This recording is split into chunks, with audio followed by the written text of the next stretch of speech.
Hi there, everyone. It's Meteorologist Justin Stapleton. Let's get you an update. We've actually got some actual rain falling from the sky. It's been 35 days since we've been really dusting off the Storm Tracker 2 live radar. So pop on here and give you a little update on what's happening. We'll pop around to a couple of different areas. So overall, here's what we're looking at so far.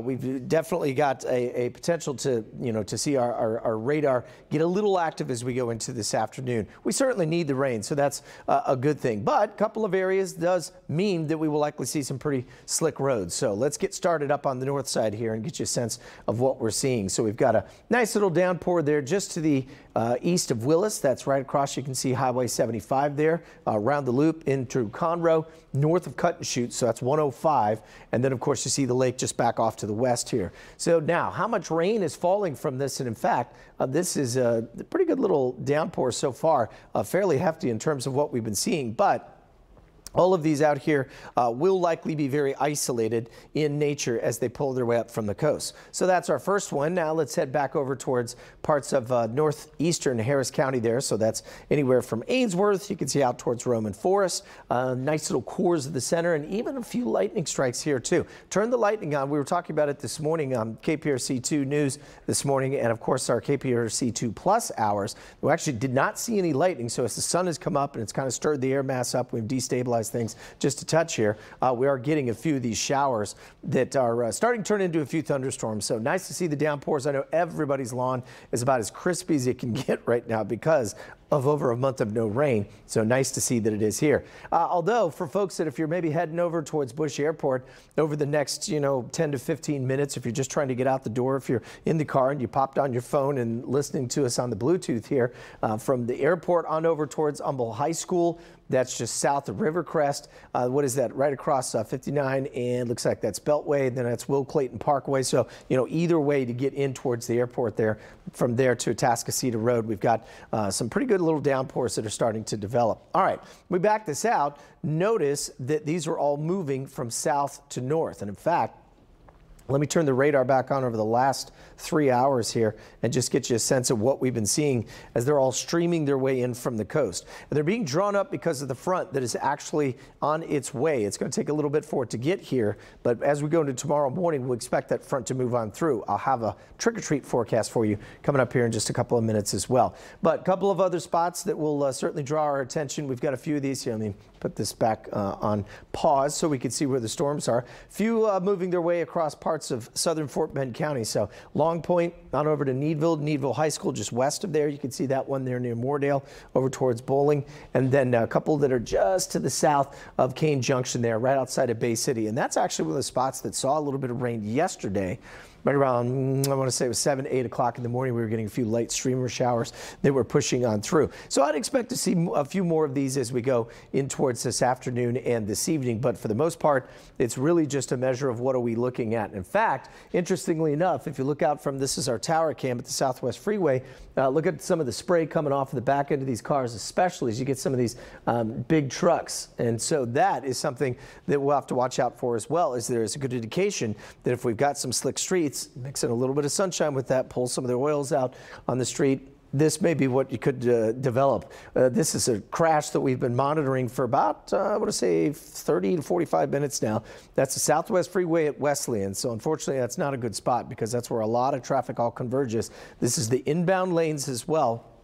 There's the HOV lanes. They were letting some HOV go through there. It looks like they've actually dropped that off now. There's the big wrecker. So that is eventually going to have to pull that over the retaining wall, get it on out of here. So I can tell you that this backup goes all the way past 610 interchange over towards Chimney Rock. So if you're on the Southwest Freeway, or if this is a route that you generally take because you got to get in towards, let's say, Rice University or whatnot, you may have better bet taking Bissonnette or trying to get off towards Hillcroft over to Gulfton Road or whatnot and just swing your way over in that away towards the South Loop, because this is probably going to take some time. And, again, we don't exactly know if that's from the wet weather or not, but my guess is it probably contributed to it. Okay, so for the rest of this afternoon, here's what we're going to be looking at. A potential for a few lightly scattered showers, but everybody really wants to know is what about tomorrow for Thanksgiving, excuse me, I did it again, for Halloween forecast on our Thursday. Here's what it looks like with our future track. You can see the front right here approaching the northwestern territories in the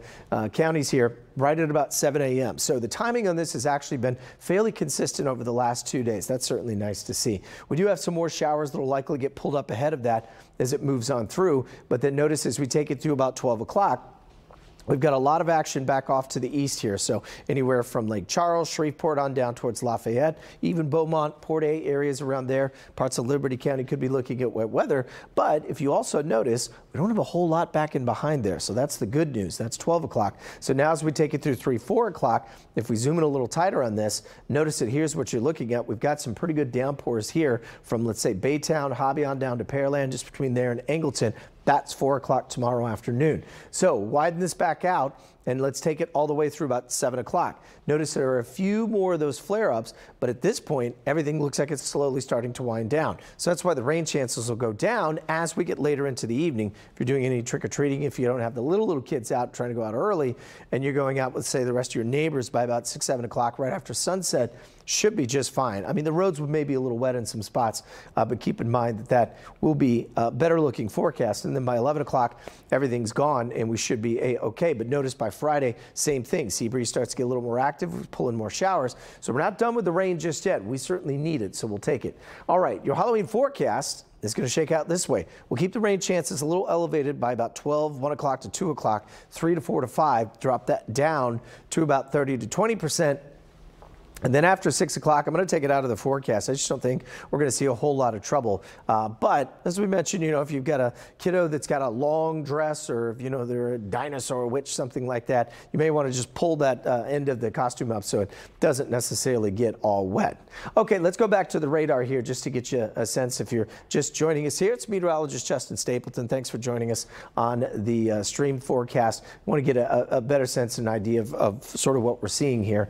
And for the most part, let's take this over the last hour or so just to see. Looks all right. Hold on. Looks like we've got a little bit of a. I think we're Caroline. Are we hung up back there? One moment. Okay, technical difficulties. We'll check this out real quick here. So again, as we say, what we're seeing here for the most part is just some of these lightly scattered showers that are pushing their way up across a chunk of the area at this point. So none of this is going to be too heavy. This is the first rain we've seen in over 35 days, so it is going to make the roads a little slick at times. Just remember, everybody gets a little wild around here when it starts to rain too. But for the most part, I don't think we're going to see too much trouble with these storms as they move on through, so we should be A-okay. All right, well, it looks like we're going to have to wrap things up here. We're having some technical difficulties with our storm tracker, but do know that we will be here monitoring for you for the rest of the day as well. And of course, coming up in just 1 hour, meteorologist Caroline Brown is going to take you home through the 12 o'clock, the 3 and the 4, and we'll get you out the door this evening with hopefully a dry skies for your trick-or-treating by tomorrow evening. I'm meteorologist Justin Stapleton. Thanks so much for joining us here at KPRC 2 Plus. We appreciate it. You can download the KPRC 2 Plus app on your phone anytime you need it. It's real easy through the App Store. And certainly watch out for a few of these downpours. Have a great afternoon.